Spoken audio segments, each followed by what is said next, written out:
Nearly 250,000. That's how many unique listeners the CyberWire reaches every week. We are proud to bring the vital news and insights that each of our listeners rely on for over 6 years. Our sponsors help keep the lights on, and if your company needs to get your message to a very large and influential audience, we'd love to show you how. We can build campaigns for any size company, big or small. Contact us today at thecyberwire.com/sponsor. That's thecyberwire.com/sponsor. And thank you. This episode of the CyberWire is made possible in part by ExtraHop. Intrusion is inevitable, breaches don't have to be. ExtraHop is on a mission to help security teams take back the cyber advantage. Visit ExtraHop at RSA Conference to learn how AI-based network intelligence stops advanced threats already inside your cloud, hybrid, and distributed environments. Stop by booth S1327 or visit extrahop.com/cyberwire. That's extrahop.com/cyberwire to learn more.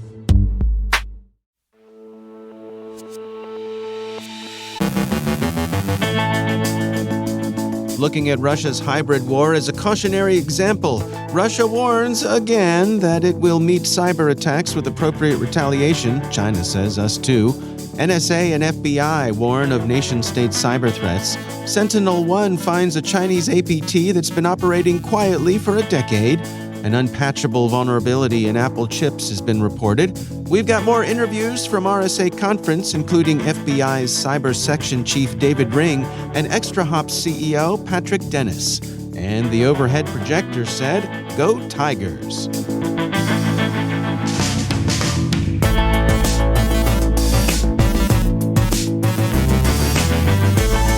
From the CyberWire studios at Data Tribe, where we are happy to be back home in Maryland, I'm Dave Bittner with your CyberWire summary for Friday, June 10th, 2022.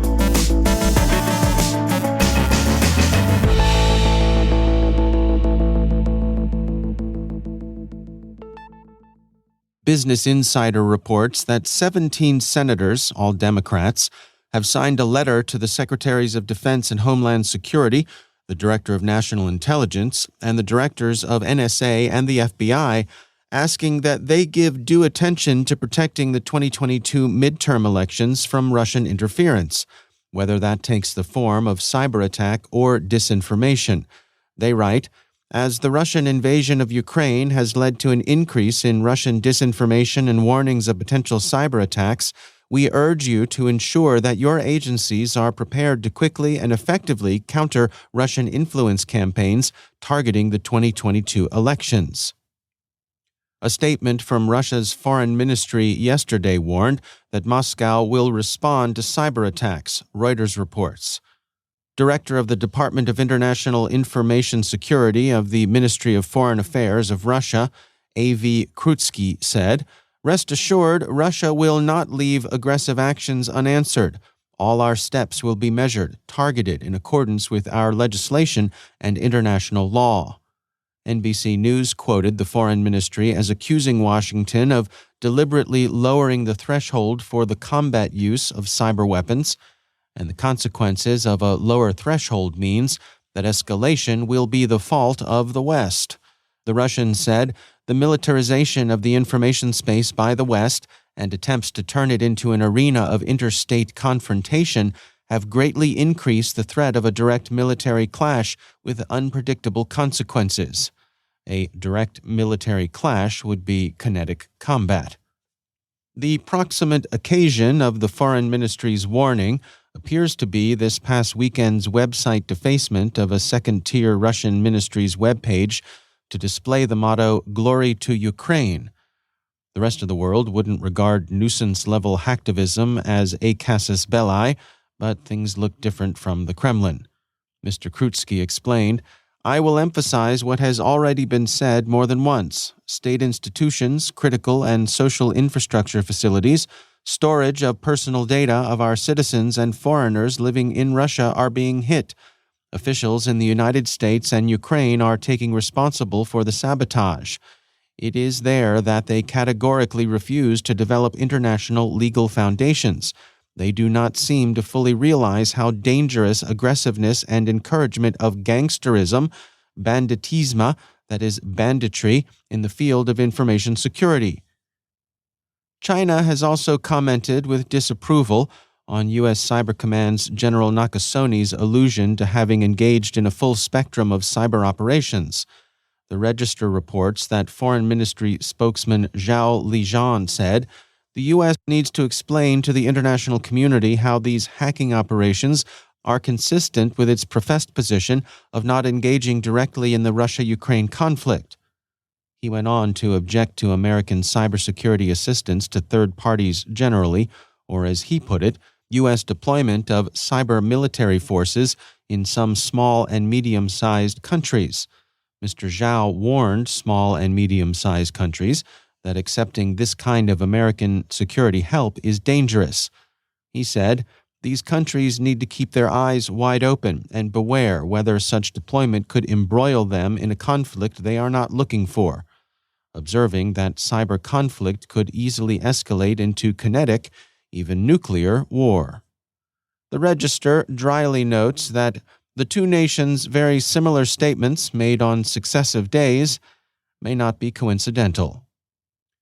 Speaking at the RSA Conference, NSA Cybersecurity Director Rob Joyce reiterated and updated warnings of the threat posed by both Russian and Chinese state-directed cyber threat actors. InfoSecurity magazine says that Joyce paid particular attention to the wiper malware Russia deployed against Ukraine before and during its invasion. He also noted that Chinese cyber espionage had grown in aggressiveness and rapacity. Joyce has long warned of the threat Moscow and Beijing pose in cyberspace. He sees the Russian threat as immediate and acute, the Chinese threat as a long-term problem. At an earlier RSA conference, he compared Russian cyber operations to a hurricane, Chinese cyber ops to climate change.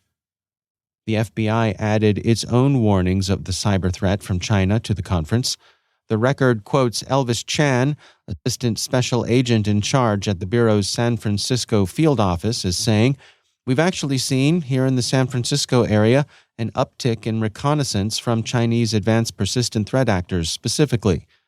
The Chinese operators are particularly interested in industrial espionage." Chan says they're still looking to steal as much intellectual property as they can. Researchers at SentinelOne have identified a Chinese cyber espionage threat group they're calling Owlchin Dragon that's been unobtrusively at work for the past decade. It's assessed as a small group that's been heavily active against Australian and Southeast Asian targets, mostly government, telecommunications, and educational organizations. The threat actor has used a variety of techniques to obtain access to its targets since 2013, including document exploits and the use of fake removable devices. Owlchin Dragon has also used DLL hijacking, the MITA-packed files, and DNS tunneling to evade post-compromise detection. One of the hallmarks of the group's activity insofar as social engineering is concerned has been a heavy use of pornographic fishbait. SentinelOne thinks there's a good chance that Owlchin Dragon has some association with the group Mandiant calls UNC 94. TechCrunch reports that MIT researchers have found a hardware flaw in Apple's M1 chips. The researchers have found that point authentication codes, PAC, a hardware security measure that protects against code injection and buffer overflow attacks, can be bypassed in an exploit the researchers inevitably call Pac-Man. Pac-Man combines memory corruption and speculative execution to guess PAC values. There's a finite number of possible PAC values, which makes it possible in principle to brute force the values. But Pac-Man also depends upon other exploits against which the M1 is protected, and so it may not be as serious as it sounds. That appears to be Apple's view. TechCrunch quotes the company's statement, "Based on our analysis as well as the details shared with us by the researchers, we have concluded this issue does not pose an immediate risk to our users and is insufficient to bypass operating system security protections on its own." And finally, the borough of Tenafly, New Jersey, is recovering from a ransomware attack it sustained. The Tenafly Public Schools noticed an anomaly in their network and shut them down as a preventative measure. They subsequently found a ransomware infestation. Since the schools were offline, Google Workspace, Google Classroom, Google Drive, and the other online tools students had grown accustomed to were unavailable. The schools had to cancel final exams, but they reverted to old-school instruction tech to keep the lessons going. The students found the overhead projectors especially cool, the record quotes a school official as saying. So good luck to Tenafly, and we'll close by shouting a hearty Go Tigers in the direction of Bergen County. A good summer, Tenafly High School.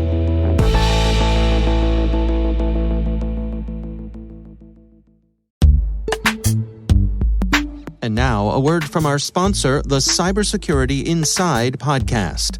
How are NFTs impacting data? What is the benefit of a security champion? Why should we pay attention to AI emotion recognition? Tune in to the Cybersecurity Inside podcast to hear hosts Tom Garrison and Camille Morhardt talk with industry leaders about today's most important security and technology topics. In the What That Means with Camille episodes, Camille Morhardt asks top experts to explain terms like cybernetics and blockchain in ways we can all understand, and then dives deeper into the hottest topics and arguments they face. Whether you're a CISO, security expert, or just want to know more, the Cybersecurity Inside podcast will help you walk away smarter about cybersecurity and have fun while you're at it. Check out cybersecurityinside.com/cyberwire today to listen to the latest episode. That's cybersecurityinside.com/cyberwire. Or search for Cybersecurity Inside wherever you listen to podcasts. And we thank the Cybersecurity Inside podcast for sponsoring our show.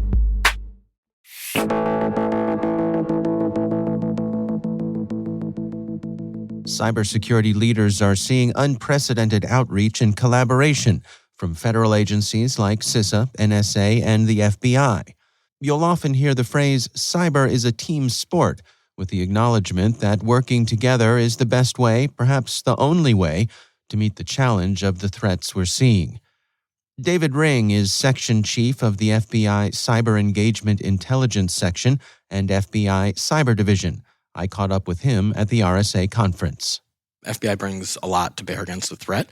Of course, we work very closely with our critical partners in government, NSA, Cybercom, CISA, to bring a whole of government approach to the broader threat environment because, again, cyber is a team sport, right? We hear that a lot, and that's a mantra for the Bureau as well. Our goal is to ensure that all of the resources that the federal government has are brought to bear against the threat. In working with private sector, it's critical that we bring those resources in as well and that we're engaged early on.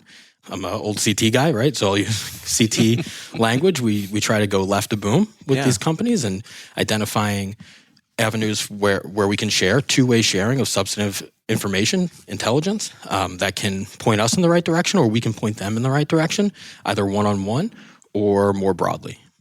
What do you say to folks who may find themselves, I'm thinking particularly of those small and medium-sized businesses who may not think that they are up to the level where FBI engagement really makes sense?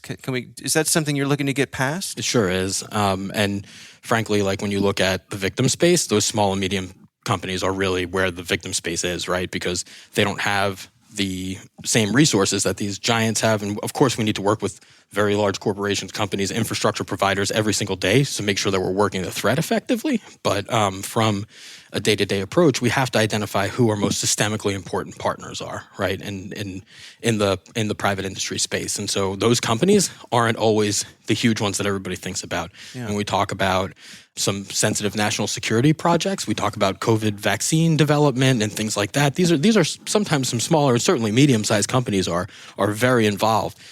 There are all sorts of sizes of managed service providers out there that we need to identify and go out and have those conversations with at the field office level. FBI's got 56 field offices across the country. That's part of our value proposition in working with private sector and countering cyber threats. We're a deployed workforce across the country and frankly across the world where we can have a technically trained cyber agent on somebody's doorstep in a very, very short time frame. We're talking hours versus days in order to work with that organization. And if it's incident response or they're dealing with an incident, or it's just, hey, we've identified that you guys are working on something that's really critical. If that information was potentially disrupted or stolen, there's a national security implication, there's a public safety implication. We need to be out there with you and working through kind of those threats, and we can work with you to identify where some of those vulnerabilities lie. It's really interesting to me to see, I guess what I describe as a real shift in approach for organizations like the FBI. We're seeing it with CISA as well, with the outreach, even NSA, the outreach to the community. Things aren't as insular as I think people thought they were. And I wonder, people might have had this notion of the kind of the big bad three-letter agencies, but it shouldn't be that way. I mean, these resources are for folks to take advantage of. Yeah, I think that there's a stigma or a stereotype that we're trying to get away from. Yeah. You see, in TV and movies, the FBI braid jackets, they're kicking down doors, they're carrying stuff out of a right. building, they're putting up crime scene tape, and most organizations don't want that type of presence out there when they're dealing with this. That's not what the FBI does when we respond to a cyber incident. We take the cues from the victim organization, the targeted entity, and say, hey, let's have a phone call. We have questions that we are going to ask that's going to help us understand what you're dealing with, and hopefully we can provide information that we have obtained via our investigations and our work with intelligence community partners and other government partners that can help you deal with the situation that you have, right? So our goal is to get away from that big, scary three-letter government agency stereotype that sometimes exists out there and say, no, we're truly here to help. I know that's an overused term. Hey, we're the FBI, we're here to help, but we truly are. And we're going to engage as, in as minimalist of a way that organization needs, right? So we're not going to be rolling up in 20 black Suburbans and people pouring out and making a big show of it. Right, we're not going to walk out of the building with your servers, right? We're there to facilitate, assist, and inform rather than be disruptive. What's your advice for folks who are looking to start that relationship, to make that introduction? What's the best way for them to go about doing that? Yeah, so the best way is at the most local level possible, right? So again, 56 field offices and hundreds of smaller sub-offices that we call resident agencies across the United States. Work with your local contacts. It's out there. It's on the internet. You can reach out to your local field office. Have that initial outreach. Look into InfraGard programs. InfraGard is a public-private sector partnership that the FBI works with at every field office. They have their own chapters. It's a method to get through the door and start talking to your local FBI contacts. We have multiple agencies in field offices on cyber task forces where, you've got local police, state police, other U.S. government agencies like Secret Service and others working together. If you've got a contact in those organizations, they can feed you into the FBI as well. But the best thing to do is pick up the phone or pull up the email and reach out to your local FBI field office, and we'll reach back out to you and we'll start developing that relationship. Oftentimes that relationship blossoms. They feed folks back into my team here at headquarters, where we can engage at a more national strategic level as well. That's David Ring from the FBI. There's a lot more to this conversation. If you want to hear more, head on over to CyberWire Pro and sign up for Interview Selects, where you get access to this and many more extended interviews.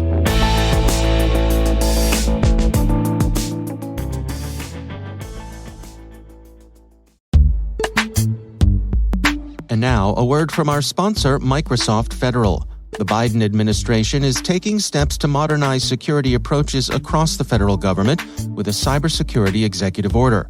Microsoft Federal is your partner in meeting those mandates. They help federal agencies better understand the executive order milestones, build a strategic response that aligns to security modernization priorities and executive order requirements, and determine how technology partners can help accelerate the journey. Their unique approach is based on the decades of trust they've earned from partnering with federal agencies. Microsoft Federal empowers agencies with free tools, like a cloud adoption framework and zero-trust reference architecture. Together, we can move forward into a new era of cybersecurity and empower a secure, resilient federal workforce. Learn more at aka.ms/cyberEO. That's aka.ms/cyberEO. And we thank Microsoft Federal for sponsoring our show.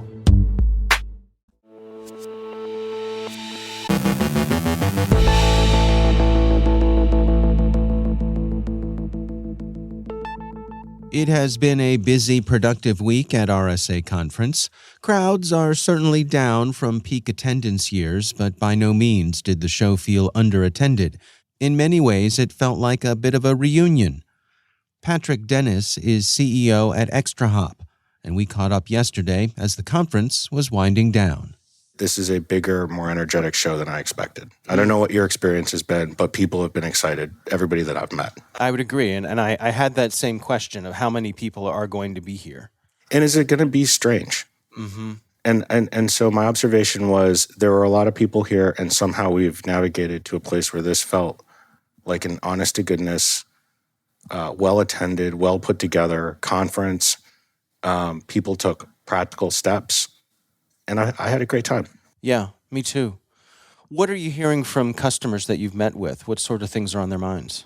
So first and foremost, and this was consistent, I've talked to probably 30 customers for somewhere between a half an hour, 45 minutes each. It's a pretty good sample. International, big, small. Without question, we're at the peak, at least from what I've seen, of tension between IT and security. Businesses are getting pulled into transformation initiatives super fast because of everything that's transpired in the world. And at the same time, work from anywhere has really challenged security teams, as has just the number of advanced threats, labor, all those things. And so there's a real tension there. There's pressure to move a business forward really fast, and pressure for security teams to do that in a way that keeps people safe and secure. And it's tense. And it's hard. How are they reacting to that tension, to that pressure? What are they seeing on the other side of it? So interesting. A great question, right? The other thing I would tell you is they're all very hopeful. I've been through cycles here where I've not seen hope. Mm-hmm. So even with that tension and that pressure, like I have a ton of great stories that came from customers where they've been really successful. I think it's getting really practical. There have been years where security and IT had trends and topics that were pretty big, maybe didn't land. Yeah. I had a lot of very practical conversations this week. How can I make things better now? How do I make things better for my people now? What can I do to advance the business now? So there is a sense of urgency I haven't seen quite like this any time in the past. Do you have a sense that the security folks are being supported by the higher-ups in the company, that there's a recognition of the investment that this requires? I think that's 50-50. So I feel pretty strongly about that particular topic. Okay. We have a lot going on in the world, right? We're recording this. There's still a war going on. Yeah. It's been going on for over 100 days. Right. And we still have security professionals that aren't getting the support that they need from their companies to make sure, we use the CISA term, their shields are up. Mm-hmm. And there could never be a time where it's more obvious that people should at least be prepared. And so I think it's 50-50. I spend a fair amount of my time as a CEO trying to make sure we're asking customers to do that for their teams. I'm in an interesting chair, right? I'm the CEO of a security company, so we obviously care about security, but I still have my fiduciary obligation, my duty of care, and my duty of loyalty to our business as a security professional. And I know what I have to do to support my team. And I don't think people around the world are getting the same support that we offer our team. And it's probably 50-50. Still scary. Do you sense that the relationship between IT and security is growing closer? Is the mandate coming down or bubbling up that is where we need to go, and so the folks in those positions have to? I can think of two conversations I had specifically that I'm going to use as the reference point for this. Okay. One was a leader, mid-level leader, that had identified he could get leverage from the other group. So he walked across the aisle and he said to IT, hey, your network team could help me a little bit on security, and my security folks know a little bit about a network. Neither of us are fully staffed. I'll help you a little bit if you help me a little bit. Okay. And they've reworked almost their entire investigation workflow. As a result of it, turned it entirely upside down. They're using their IT network team almost as a kind of tier one. They're kind of adding them to that layer. Right. Super effective. That was a very, very savvy mid-level leader that just saw a way to solve his problems. I had one other conversation where absolutely top down, very large financial services company, top quartile CISO, and was like, hey, I want to know we have the best protection that we can have. We're going to bring these two teams together. They're not going to do the same thing. And we're not even going to organize them as one single team, but we're going to make them sit together and kind of get the mission brief together, and they're both going to have a role to play. So I've seen it done both ways. Is there a difference with if someone is spinning up an organization today, a new effort, new entity? Right. Are they coming at it from a different direction than legacy companies? Certainly that mid-leader example that I gave is a newer organization, a little more greenfield. Okay. So they're trying to build that workflow kind of in an integrated way. The other example is a legacy organization. And what I would argue that's a little bit more of like, hey, they're having to break some glass to put it back together again. I see. They're solving it with budget. So interesting, right? Top down, you can put a budget lever on it. And that CISO is using that budget lever a little bit with the two teams to say, like, neither of you have quite enough, but if you work together, you have plenty. Right. Pretty cool. It was a creative solve. Okay. It's good. Yeah, it's compelling. Yeah. As you and I are here together at the RSA Conference, we are just about midway through this year. Hard to believe. Gone fast. Yeah, it really has. What do you see on the horizon? What do you think we're in for the rest of 2022? So we're also in a point where people are talking about the financial outlook. Right. So if we kind of go back to this situation that we're in, which is maybe why it's unusual that I saw so much hope and optimism, right? We've seen a pandemic, we've seen a war, we have some uncertainty in the financial outlook. I think it's going to be a busy back half. I don't exactly know which one of those dominoes is going to fall and how it's going to hit another domino, but there's certainly enough in the forecast to look out and say it's going to be really busy for cyber professionals. I think we're going to see some of the spillover probably from the war. I think we're going to see some just pressure in markets. That's always challenging for teams that are trying to find people to employ and build the team and build tools and products and capabilities. So I think there's going to be a lot of pressure in this back half. It's going to be busy. What's your advice to folks? Having been here for these few days, having the conversations you've had, for the people out there who are trying to up their security game, any words of wisdom? That tension I described between IT and security does nobody good. These leaders I described that are finding ways to build bridges between those two teams, those people are better off. Build the bridges, work together as a team. If you can do that and be practical in this back half of the year, facing some of the things we're going to face, you're going to be better off. That's Patrick Dennis from ExtraHop.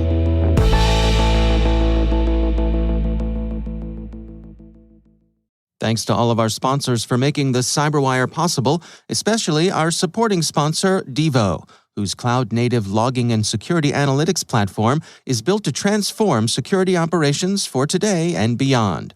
Visit devo.com to learn more.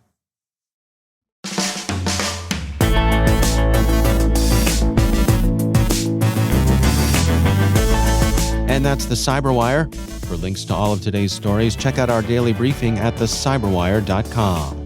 Be sure to check out this weekend's Research Saturday and my conversation with Danny Anamidas from Lumen's Black Lotus Labs. We're discussing new developments in the WSL attack surface. That's Research Saturday. Check it out. The CyberWire podcast is proudly produced in Maryland out of the startup studios of Data Tribe, where they're co-building the next generation of cybersecurity teams and technologies. Our amazing CyberWire team is Rachel Gelfin, Liz Irvin, Elliot Peltzman, Trey Hester, Brandon Karth, Eliana White, Haru Prakash, Justin Sabi, Tim Nodar, Joe Kerrigan, Carol Terrio, Ben Yellen, Nick Valecki, Gina Johnson, Bennett Moe, Chris Russell, John Petrick, Jennifer Ivan, Rick Howard, Peter Kilpie, and I'm Dave Bittner. Thanks for listening. We'll see you back here next week.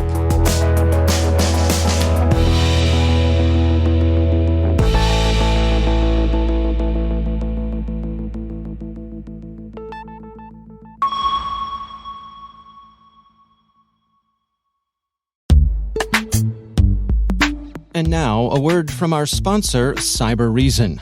They're out there, and they're coming for you. Ransomware attackers, sophisticated criminal armies bringing organizations to their knees and costing companies millions.